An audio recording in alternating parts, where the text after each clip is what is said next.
to Laura Carmichael and Hugh Bonneville. Welcome. Welcome. Thank you. So, we've done quite a few of these events celebrating Downton Abbey at the Apple Store with special Apple iTunes events, but this will be the last one, certainly in London, and I guess you're kind of winding up the whole experience. This has been a huge part of your lives for the last 6 or 7 years. How does it feel right now? Well, we're going on a sort of world tour of Apple stores, really, just to bring things to a close. It does feel like the end. I mean, that trailer really, when it first came out, we thought, well, that really is final. Yeah. So we've had a wonderful time over 6 years, and they've sort of flown by, but it's definitely the right time to quit while we're ahead. And how does it feel for you, Laura, like kind of when you're in the process, I guess, of saying a fairly long goodbye, but to this show? Yeah, we have every location that we wrapped on, we had a different party. So I think we've really milked it. But yeah, it's really emotional. We were very emotional filming all of the last scenes and wrapping different characters. But it is nice that we have this time when it's airing, and it airs later in the States, so we'll do promotion later there as well. So we kind of still see each other. It won't be till next year when we suddenly feel bereft properly.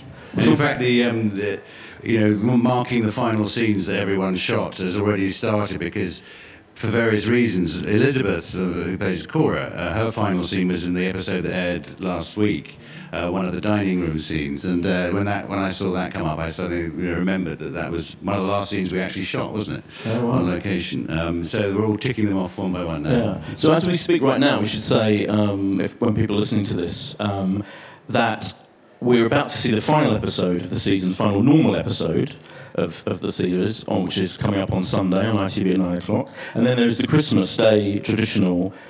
So that's the absolute finale, that episode. But there's a kind of, I'm lucky enough to have seen this Sunday's episode, and it does have a feeling of a lot of things happening. We're building up your character, for example. There's this is she or isn't she going to get married to this lovely man?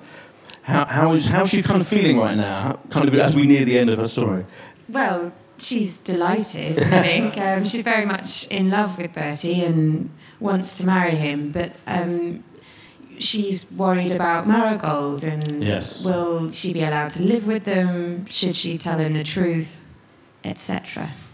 How did it work with Julian Fellowes, the writer of the whole thing? It struck me that watching that episode that goes on Sunday, that it feels like the whole thing has been building up to this, like 6 years of episodes have been building up to, I mean, what he's got in store for you all, I guess. But it definitely feels, certainly for you, that this romance is like you really deserve to have some happiness and romance in your life, don't you? I think people do want to see Edith married, happily. But it's nice that has been this ongoing arc. Yeah, but don't forget, her nickname is Poor Edith, exactly. So it's not going to be a smooth path, whichever way.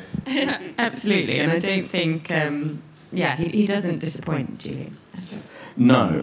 Did you talk to him about how much do you communicate to him about what he has in store when things are wrapping up? Do you know? Or did you read the script? Well, we read the first 5 came through in whatever it was, January or so, and there were a couple of things within my storyline that I just commented about. I think, along with some of the nation, I was slightly confused about the hospital plot and was wondering where it was going. And I'm delighted to say it's still there in episode 8. And also, when I read for those, there's a spoiler for those who haven't seen this series yet. But what happened in episode 5? With Robert's illness. When I read that, I had to read it twice because I said this could be a great coup de télé, because everyone saw that something was coming to Robert, and everyone was thinking maybe he was going to have a heart attack or be carted off to hospital in the final episode, and then so that was a wonderful shock. And there's some more to come actually. We've got to talk about that scene, because that is one of the most extraordinary scenes in history, not only of Downton Abbey but of British television. It's become known as the alien scene, I believe. That's how we refer to it. Yeah, so your ulcer burst and literally blood. I mean, it was, and I was warned as a TV critic, publicists say there's a big thing coming up and you have to sign everything saying you're not going to give it away. But even then, I was stunned and shocked. So How was the film? Was it fun filming it in a way? It was. We rehearsed it meticulously in a sort of aircraft hangar with sort of safety people around almost. No, we rehearsed it at Ealing Studios a few weeks before, and the biggest concern was getting the colour of the blood right, because we know that there are very keen followers of Downton Abbey oddities and any mistakes. So we had a doctor, to go through it with us, so that the first spout of blood is darker than the second, because the first. When an ulcer bursts, I hope none of you have eaten yet.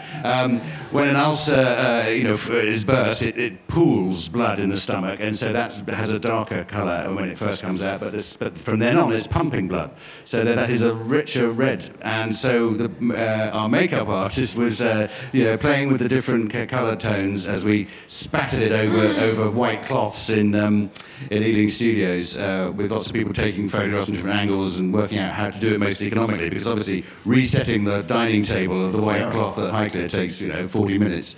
So in the end, and also how to make it a good dramatic effect. And also my biggest concern was how much could I get on Elizabeth McGovern. Right. It was very funny. Poor Elizabeth McGovern, yeah. Hugh really, really tried to cover Elizabeth, and none of us expected that he would get that far, but she was covered.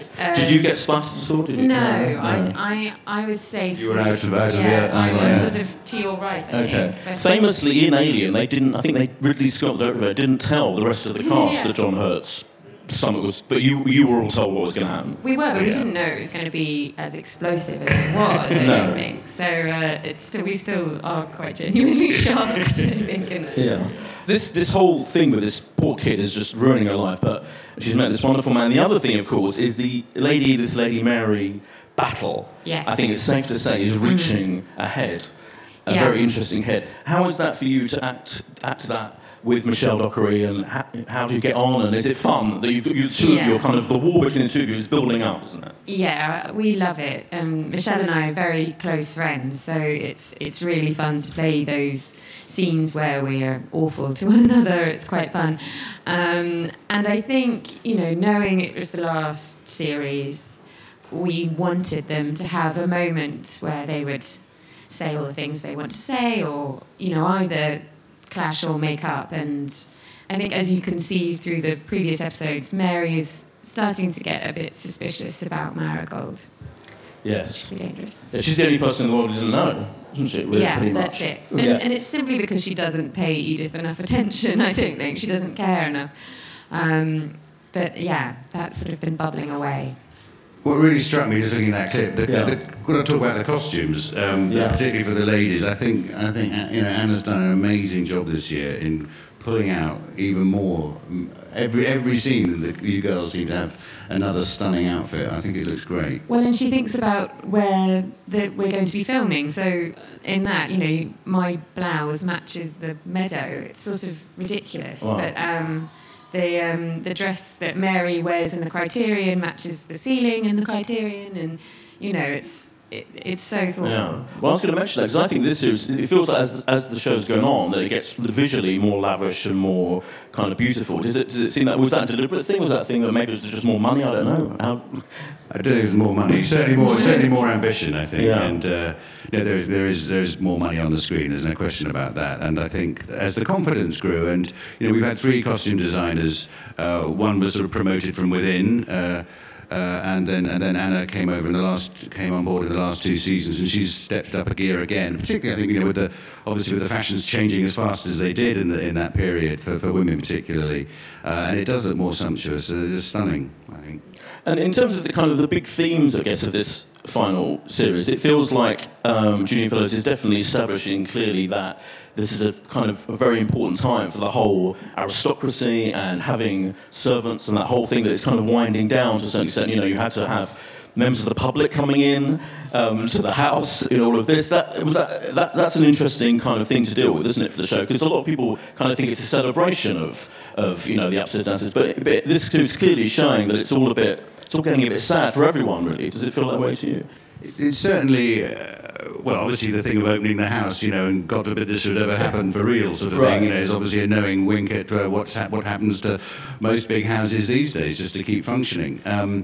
Highclere being a prime example. But I think Julian is very even-handed. Yes, he does celebrate this world and clearly loves it, but he's not shy of, pointing out its faults and that this is an end of an era. Yeah. And I think that, that was sort of Julian's intention with the show initially. In the first stage direction was to kind of highlight how this was the beginning of the end for houses like this. So I think it's obviously grown as we've gone along. There was a lovely scene in that episode where the public were coming in and a little boy, and you were ill in bed, and the little boy wanders in randomly. I thought that was a great little moment. Wasn't he good as well? Brilliant. So good. Yeah, no, I like that. It's one of my favourite scenes, actually, because, this little out of the mouths of babes, so why are you living in a big house like this? Why can't you live in a normal house, I think it's a fair point, why do we live with all this? And it's just, this sense of the great tradition of these big estates, these big houses coming to an end. And, I think it's really flagged up, especially in that first episode when we go over to Mallerton to see Sir John Darnley's estate literally being sold off piecemeal, and that is the way that so many of these estates ended up, the family silver being sold. And do you think, in terms of Robert's story, that he's clearly becoming more, I think, thinking more about the staff and thinking more about his relationship with the servants and all of that? That's clear, isn't it, coming up, especially as we reach the end of the series? I think so, yeah. He's having to scale back a bit and taking a long time to get rid of poor old Thomas, the under butler. But yeah, he can see the writing on the wall. He's always been slow to catch up, but once he gets the point, he does embrace change. Yeah. It's a relief to have a dog not called Isis now, a new dog. You weren't good, Tio, yes. I'd like to put to bed any thought that the dog met its demise because of its name. That was not the case. As I'm sure the astute members of this particular audience know, television shows are written many months in advance of international events. And in fact, it was something I did suggest to Julian. I said, we're all, not aging in the show very significantly, but this dog is now should be getting really quite old. Yeah. And that might be a fun storyline not a fun storyline, but it might be a storyline to explore. And so he went with that, and we lost poor Isis, but now we have lovely little Tio, who's very sweet. He does seem a very cute dog. She's a bitch. Oh, okay, fair enough. And did you see Dame Maggie on Graham Norton a couple of weeks ago? She was in tremendous form. Yes. And what struck me about, she's not in this episode particularly, but she's back in the series, which is probably off filming, I imagine, or something like that. I don't know, that's my guess. I can't remember what I think she wanted to lie down. Fair enough. But I think she's got more and more feisty, more stronger, funnier, everything as the series has gone on, and now just has some extraordinary scenes in this final episode. What's your favourite experience of acting with Dame Maggie? I think the most memorable for me was my first, because I was absolutely wetting my pants. And it's the scene when she, in episode 1 of the first series, where she shields her hand against the lights with this newfangled thing called electricity, which we've had put into the ground floor rooms. And she said it's like being on stage at the Gaiety Theatre, And in the stage direction, it said she shields her face from the light for a moment, but she brought out her fan and held it there for the entire scene. It was just brilliantly comic and just really set the tone for everything that she's done since. She's a legend. She's so quick. Her mind is quicksilver, and she can sell a line like no one else. Yeah. Laura, what's your favourite memory? I don't know, really. I'm trying to think, because they're all really great, and she really makes me laugh, and I really enjoy trying to make her laugh. And so that's sort of true of all of it, really. I got into a habit of finding funny animal pictures on the internet and storing them to show to Maggie, because I showed her a cat picture once and she loved it. And when she got a bit fed up, she would say, show me the cat, and I'd get my phone out and find it. So yeah, just too many happy memories, really.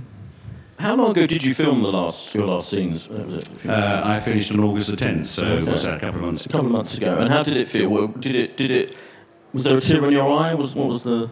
Well, you and Michelle had a moment at Highclere, didn't you? When Yeah. we finished in July at Highclere. Yeah. Yeah, we walked through the house crying. Okay. Then sat on the bench and cried. Yeah, it was really surreal, and that particularly saying goodbye to the house, because it instantly felt like someone else's home again, and for a while, for 6 years, it felt like our home or office or something, and which is very clearly not that again. Yeah. I did my last scene with Michelle, which was rather nice because I think I did my first scene with her as well, and so we had a nice little quartet scene, and then I was fine. I thought, oh, that's it, another job done, and I got into the makeup chair and started taking the makeup off, and I saw all the sort of picture references around the mirrors and all the sort of snapshots that had been taken over the course of this last series, and I did have a little dust in my eye for a moment. Good. Jim Carter, big old bluff Yorkshireman Jim Carter, really? broke down in sobs. Really? Wow, that's interesting. So was Jim the most emotional of all of you? Rank the whole cast in terms of No, he was. I think they were doing it was a very nice scene to end on. I think they scheduled it purposely, that it was a group scene with from downstairs, and it ended in, the scene was quite emotional. And I think when Jim heard that's a wrap, and that's a wrap on X, Y, Z and A, B and C from the cast, I think that's when it hit him. And when he saw Bobby the Grip, Yeah. there was a big, burly, stocky Welshman in tears. That set Jim off. Wow. Yeah. When you have the grip of tears, that's big. Yeah. Our grips are always crying though. And Oh, but no, yeah, they were grown men weeping. Yeah. So. Do you know if when it came to when you read the final scripts and you read whatever was in store for your characters, what was your? I mean, I don't want you to give anything away, but what was your feeling, honestly? I have on my iPhone as the script was handed to me, it was a day at Highclere Castle, and I gave one of the ADs my phone. I said, right, film me, because I'm now going to turn to the last page. Yeah. And because I wanted to know, what happened. I read the last scene. And it's quite...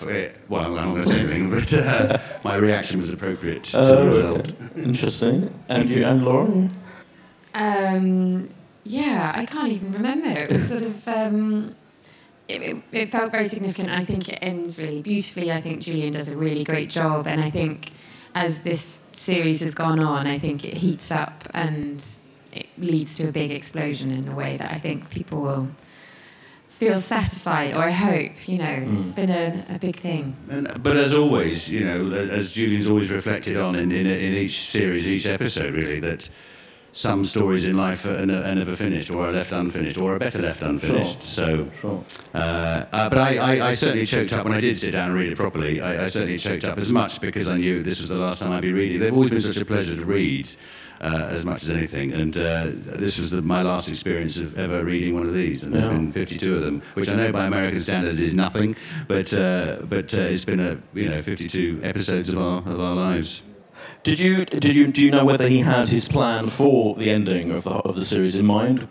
For a long time, or do you know? Did you speak to him about that, or Well, as some people probably know, we were due to finish after Series 5, and it was during that, or was it the end of Series 4? I can't remember. Anyway, at some point, he actually said, I don't think I can bring this into land in a way that would satisfy me and the audience. It would feel too rushed, and so that's why we agreed to do a 6th. So rather than people saying show's being cancelled, actually it was extended, and so it gave him time to breathe, and let him play with the characters' futures in the way that he felt best. And did you ever talk to him, Laura, about the way the arc of your character, or do you let him kind of do what he wants and then you act it? Yeah, I mean, I've definitely tried at points and failed. So I gave up after a while. But he always comes up with wonderful storylines, and he's going to lead it in an exciting way. And so there's not much I would have really wanted to change ever. Sure. And lately it has become a bit of a kind of feminist kind of icon. I'm using the word icon. I've just mentioned, but in this series with the news, with the magazine, and it's kind of that I never expected that to happen really. And I think he does. often I think people don't necessarily give him credit, but he explores these things: racism, homosexuality, feminism. It's all there, isn't it? These themes that he explores. Yeah, well, and I think it's such a fascinating time for women. You know, the 10 years that we've spanned, more than that, 13 years, and yeah. So I think that's going to be reflected in the female characters. But yeah, I think it's fascinating what's happened to Edith. But you know, she would have been the most traditional. I think she would have been very happy to marry a lord in season 1, but it was not to be, and that sort of has led her to be more interesting, which I've loved. Yeah, absolutely. Yeah, she's got more and more kind of interesting as it's gone on, hasn't she? Yeah. And what's it been like being a daughter of Hugh over these years? It's been lovely. It's been really lovely. We do feel like family. It is funny. Yeah. You know, and Elizabeth as well. You know, we are very close, and I've loved it. Oh. And since we're nearing the end, I'm going to ask you a couple of things. Like, so, what's your favourite memory of the whole filming period of the whole 6 years? Can you think of a scene or a storyline that strikes you? I don't know why, but I've loved when we filmed in Alnwick for some reason. The atmosphere up in Alnwick Castle was astonishing. We go there again in the Christmas episode. Not only the welcome we got there, but just the atmosphere of the place, and also because it meant that we were all together, you know, on tour, so to speak. And the people of Alnwick were incredibly welcoming. And in terms of specific scenes. Well, actually, I do remember, I mean, it was a soggy memory. It was when we were shooting the grouse last year, and we literally went from hail in the morning to sort of bright sunshine to deep, dense fog to mist to rain, all in one day. And I remember thinking, we'll never be able to they'll never cut this together. Yeah. And of course, you watch it and it looks absolutely fine. But that was I've got, again, memories of everyone huddled under umbrellas with the sort of tweed and wool coats, absolutely black with rain on them. That was memorable, probably for the wrong reasons. But what about you? I think maybe the garden party in season 1, just because there was something that happened by that point in filming. You know, we were on our 8th episode, and we could kind of feel that it was probably going to be quite good, or that it would be okay. You know, it was going quite well, and we really, you know, were getting on very well, and it was a sunny day and a great scene. And I think we were excited with what we'd done. So I've got very happy memories of that day. And we shot, in fact, that was 3 days, wasn't it? That whole sequence of the garden party when war is announced at the end of season 1. And we were blessed. In fact, we've been blessed so often by the weather. I mean, we had to postpone the cricket match in season 3 times because of rain, and because it was a 3-day sequence. And it was raining. The rain stopped just as we started filming, and the rain started just as we finished day 3. And similarly with the garden party in season 1, we had three days of beautiful weather, not too sun drenched, which of course isn't great for filming, but with a consistent light, and it had that pre-war, you know, when everything was golden and perfect, and then this news came, and everything was going to change, and of course none of us knew that we were going to do a second series, so. No. It had a finality about it. And at what point, it has become a cultural phenomenon, not only in this country, but in America, particularly extraordinary response over there. At what point did you kind of realise this is really something huge, and you know, that I guess it's kind of changed your life in a way? I don't know, because it just continues to surprise me and snowball. Yeah. I remember Sophie McShearer, who plays Daisy, telling me that Joan Rivers had tweeted about it. That was quite early on in the first airing of season 1. So that felt really exciting, and you thought, oh gosh, people might watch it over there. But that's really how you know, we felt about it. So I don't know when we realised how big of a deal it was. I think well, when the figures went up for episode 2, which rarely happens because normally, you know, the publicity means you get a certain audience for the first episode, and then those who like it stay, and those who don't, it normally drops off by, I don't know, 20% as an average, I guess. Ours went up by 10 or 15%, and then it grew and grew and grew. So that started being a bit interesting. And then it was really when a lad came up to me in my boys' playground at school, and he was about 10 at the time. And this particular boy, and he said, "I don't like that Thomas." And I thought, I thought, you're 10 and you're watching Downton. And then gradually you started to realise that the demographic for the show was extraordinarily broad. It wasn't just your normal, if you like, Sunday night costume drama audience. It had spread to teenagers and young kids, and that families were watching it together. And that's one of the consistent things that people have said, that they can watch it as a family, apart from maybe one or two scenes. But but it has brought, you know, grannies and grandchildren and children together. Absolutely. And when you're in America, you get feted by politicians and all sorts. Who are your favourite celebrity fans of the show? I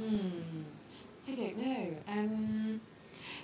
You've been to the White House. That's yes. that's The First Lady's a big fan, and when we were there, actually, it was John Kerry, who's now Secretary of State. He came over to say hello to Elizabeth and myself, and he said that he hadn't been sleeping well a few weeks before, and so he'd sort of stuck on this DVD at about 3 in the morning that his wife had been watching. She hadn't taken any notice of, and he said, I was still there at 10 a.m. I was hooked, and so that's quite strange when you see people like that getting involved in it. That's pretty good. Yeah, and I think being part of, like, going over the awards stuff has been super fun, because you do meet the cast of Mad Men and the cast of Game of Thrones, and so you do end up sort of meeting them, and that's been amazing to be considered in amongst their dramas. So that's been really lovely. Yeah, because year in year out you've been nominated for Golden Globes and Emmys and all of this stuff. Yeah, it's been amazing. Yeah. And I'm going to throw it open to the audience. We've got time for questions. Before I do, my final question: there's always rumours of a film. Is that? Can you give us an exclusive? Any news on that? Absolutely no idea. Genuinely, I think we're all ready just to celebrate the end of it, and if in time Julian puts his pen to paper and comes up with a script that, as he said himself, the delicate thing is it can't just be another episode, because then it's not cinematic, and if it's too cinematic, then people say, well, where's Downton Abbey gone? So it's a very tough tightrope to walk, and if anyone can pull it off, it's the Oscar-winning writer of Gosford Park. So he could always write Gosford Park again. Yeah, he could do that. Yeah, just do Gosford Park too. Yeah. That'd work. Yeah, would you be up for it if there was a film? I mean, it will be really interesting in terms of when he's able to do it. He's so busy, Julian. He's got 5 new shows starting, and he's doing a play on Broadway, and all sorts. But we'll see. But I'm sure you'll love to get back together and do it again. Before, one more thing, you've got your film Burn, Burn, Burn, which got nominated for a British Independent Film Award this week. Yes, it did. Very Thank exciting. you very much. Yes, and what can you tell us about that excited. film? It looks fascinating. It looks very exciting. It's great fun. It was really nice to do something very different. It's a comedy. It's a road movie. 2 girls are scattering the ashes of their dead friend, but it is a comedy, and they meet some odd and interesting British characters along the way. I loved it, and I'm very proud of it. So I'm excited about the Biffa. It's great. And you played Lord Mountbatten in a film coming up, is that? Yeah, from one Earl to a Viscount. I've just finished a film in India directed by Gurinder Chadha, who made Bend It Like Beckham, called Viceroy's House, and it's about the final days of British India. And it's in structure, it's not unlike Downton, in that there's the political front cloth going on upstairs with Nehru and Gandhi and Jinnah and the whole political machinations that were happening. But the real heart of the story is what's happening in the kitchens and backstage, as between the servants, and of course as the tensions build and the country begins to fracture, so does the house, the staff. And so Gillian Anderson and I play Lord and Lady Mountbatten. Yeah. Wow, that's very exciting. Right, let's start with the audience. And we've got mics, so if you put your hand up, if you have a question, and we'll get a mic to you. Hello. It's a 2-part question, I guess.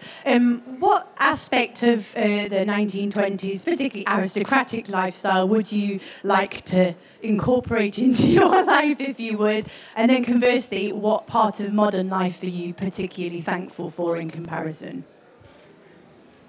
I would like hats to come back. I think hats, particularly on men. I don't understand why. What happened? I think those are lovely. And my grandpa always used to wear hats, so I like people to start wearing hats again. But then what would I not like? I mean, I guess I love, the freedoms that we have today, and that it isn't a strange thing for a woman to own a newspaper. I feel very pleased to have been born in this time, despite there being less hats. I'm with you on the hats. I think You were rocking a hat earlier, I think. I have a hat. Yeah. In fact, I'm bringing it back, Laura. It's all down to me. Yeah. I think I like the pace of life. The fact that you can't be got in touch with so instantly and immediately. I think. Even though Edith does seem to go up and down to London, faster than an intercity train, I do like that. I do like that sense that you can't quite be got at as easily as we can now all connect. And of course, we're in the here we're sitting in the hub of connectivity. So I would not miss the technology that we now have and the solitude. And there was one day actually you were asking about favourite moments. There was one day in series 1 when, after the ash cloud had been in Iceland, wasn't it? And so there was a no-fly zone for whatever 2 or 3 weeks, 2 weeks or so.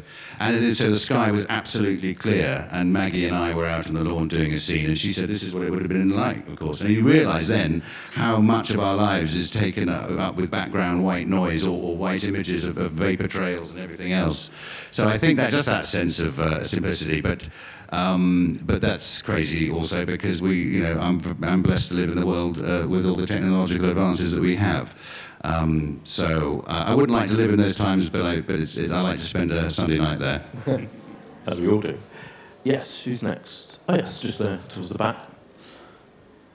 Where did you film in London specifically, and how did you enjoy filming in London as opposed to Highclere? Well, it's nice to be in London because I live in London, so it's nice for me. And it's very exciting when you're filming here because they close roads. We film at odd hours of the night often. And yeah, we've shot in a couple of places. We shot in Rules, not very far in fact, just on Maiden Lane. Go there, it's very nice. Which is one of the oldest restaurants in London, I think. And has remained the same. It's also in James Bond, I saw the other day. And the Criterion by Piccadilly, which is another beautiful restaurant. And where else have we been? Well, we filmed in, I can't remember the name of the house, but it doubled as the Buckingham Palace, and it's at the end of Pall Mall. When if you By the IOD. It's just before you turn up. St James's Street, I think it is. Anyway, if you carry on there, there's a whole little world down the end of Pall Mall. And in there is this particular building, which I think was the same architect as Buckingham Palace, with these palatial rooms. Can't remember the name of the house now, but so that was rather stunning to film in when in the Christmas special of season 4, when Lady Rose was presented to the King. So that was rather magnificent. Where else have we filmed on the street? There's some more that I'm not going to tell you because they're to come. In the next few episodes. But yeah, it's really exciting filming in the capital, and you get, crowds of people wondering what's going on. Oh, we did St Pancras as well. That was very clever. Because I was wondering how on earth are they going to do this as the Eurostar there. But they put up a bit of fake wall here and a prop fence there, and they magicked it. But we come out, Edith got off the train and was met by Gregson, and they walk out and get into a cab. So it's very impressive. That's great. Thank you. Great question. Is there a lesson that your character learned in the series that you keep with you personally?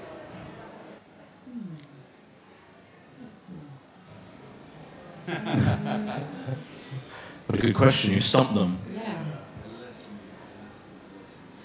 I mean, Edith is sort of, she's very brave despite all of the knocks. The day after being jilted, there's that moment where she says, I'm going to get up for breakfast. And Julian always says that about her, that she is resilient and she wants something for her life, and she'll pursue it despite the knocks. So I guess that's quite a nice thing to remember. I think, two things really, I suppose. One is that the women are always right, or it's easier just to play life that way. But also, I think the thing I've always liked about Robert is that for all his errors and mistakes and misjudgments, he's got a great sense of compassion. and tolerance. And I think that is something worth hanging on to. What is the worst mishap or disaster that's happened on set? Well, actually, there, with the new puppy, Tio, there's a time jump in one of the episodes coming up, and it's I can't remember, it's a few months. So we obviously had to have 2 different puppies. Unfortunately, the animal trainer hadn't got quite the right message, and this, what looked to me like 2-year-old dog turned up. It's meant to go from 3 months to whatever, 6 or 7 months. And unfortunately, we were stuck. We had to film with it because there was only one dog in the van. So we did have to then go and shoot a pickup shot and insert it into the scene a bit later with the right sized puppy. That was a bit of a mistake. It was a. Were you there that day? I can't remember. Well, I witnessed the dog being shot on green screen. Yes. I think you witnessed the dog being shot there. Yeah. That's going too far. Big, we'll just have to know. Not at all. That wasn't very good. I do remember Asparagus Gate, which was my fault in series 1, where we were going to shoot a scene with eating asparagus, and I suddenly got nervous about, because obviously you use your fingers these days, and I thought, what if it was different then? And it was the one day that our wonderful historical advisor, the Oracle, Alistair Bruce, wasn't there. So we were trying to phone him. He was up in a Sky helicopter, commentating on some royal thing, I think, and we couldn't reach him. So as it turns out, the etiquette was that you did use your fingers, but I wasn't convinced, and so we ended up chopping all the asparagus up and pretending they were beans instead. Yeah. And obviously, Hugh and I had the water bottle. Yes. Water bottle gate, yeah. Yeah. Yes. So, and that, I mean, it wasn't as much of a disaster as it turned into, but it would have been cropped, that photo, to not include the water bottle. That was the plan. Yeah. Slightly slipped through. But good came out of it because I'm now an ambassador for WaterAid on the back of that. And I've just been, when I was out in India, I went and saw a couple of WaterAid projects, and we're launching a campaign next week. So, wasn't that big a mistake. Did that really come out of the water? Yeah, absolutely. That's brilliant. Yeah, because as many of you will know, there was this water bottle on a shot of me and Laura in the drawing room, and so that sort of went viral. And it so happened that it was published on the day that we were all doing press conferences, so we were all together. So the next day we all got a water bottle and said donate to WaterAid, and then they got in touch and said would I work with them. So that's been great. That's brilliant. Well, what I can do is thank you all very much for coming, and thanks for your great questions, and thanks to Laura, Carmichael and Hugh Bonneville.